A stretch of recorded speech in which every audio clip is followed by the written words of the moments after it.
राजस्थान में 6 सीटों पर होने वाले उपचुनावों को लेकर अब बीजेपी और कांग्रेस अपनी कमर कस चुकी है। जी हां, आपको बता दें कि जल्द ही राजस्थान में 6 सीटों पर उपचुनाव होने वाले हैं। दौसा, देवली, उनियारा, झुंझुनू, चौरासी और इसके साथ ही खिंवसर की जो सीट थी वो लोकसभा चुनावों में प्रत्याशियों के सांसद बनने के बाद खाली हुई थी। तो वहीं सलूम्बर की सीट पिछले दिनों वहां के जो विधायक थे उनके निधन के बाद खाली हुई थी। बीजेपी और कांग्रेस अब इन 6 सीटों पर अपना पूरा जोर लगाने में जुटी हुई है। आपको बता दें कि विधानसभा चुनाव में जहां बीजेपी ने कांग्रेस को पटकनी देते हुए सत्ता में वापसी की थी, तो वहीं लोकसभा चुनाव में भी कांग्रेस ने गठबंधन के सारे राजस्थान की 11 सीटों पर कब्जा किया था, जिसके बाद बीजेपी की चिंताएं बढ़ गई थी। हालांकि दोनों ही पार्टियां हैं वह इन 6 सीटों पर जीत का दावा कर रही है, लेकिन राजनीतिक समीकरण कुछ ऐसे बन रहे हैं कि अब इन 6 सीटों पर होने वाले उपचुनावों में कांग्रेस और बीजेपी के दिग्गज अपनी पूरी ताकत झोंकते हुए नजर आ रहे हैं। बीजेपी के प्रदेश अध्यक्ष की अगर बात की जाए मदन राठौड़, इसके साथ ही प्रदेश प्रभारी राधा मोहन अग्रवाल, वो लगातार बैठकों का दौर ले रहे हैं। दौसा, देवली, उनियारा और झुंझुनू की सीट पर बीजेपी की मीटिंग पूरी हो चुकी है। तो वहीं 28 अगस्त को सलूम्बर और 29 अगस्त को 84 विधानसभा क्षेत्रों की बैठक होनी है।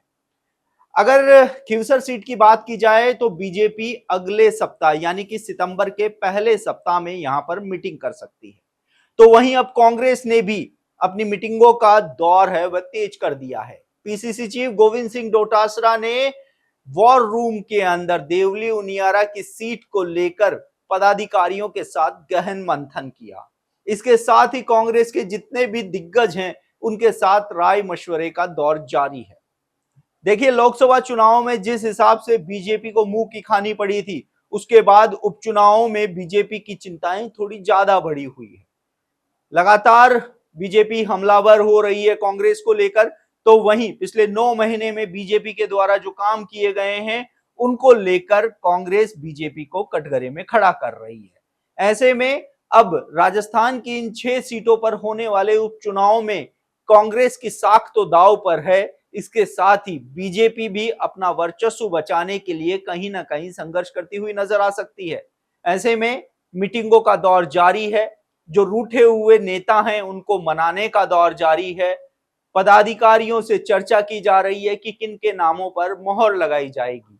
ऐसे में कांग्रेस और बीजेपी ने उपचुनावों को लेकर अपनी कमर कस ली है, लेकिन जनता के मन में क्या है ये तो जब उपचुनाव होंगे तब ही पता चलेगा। लेकिन इस समय दोनों ही पार्टियां आक्रामक तेवर भी दिखाती हुई नजर आ रही हैं, तो वहीं अपने हर कार्यकर्ता को साधते हुए आगे बढ़ते हुए इन उपचुनावों में जीत हासिल करने की रणनीति भी तैयार कर रही है। आप देखते रहिए द नगरी मीडिया। मैं हूं ललित वर्मा।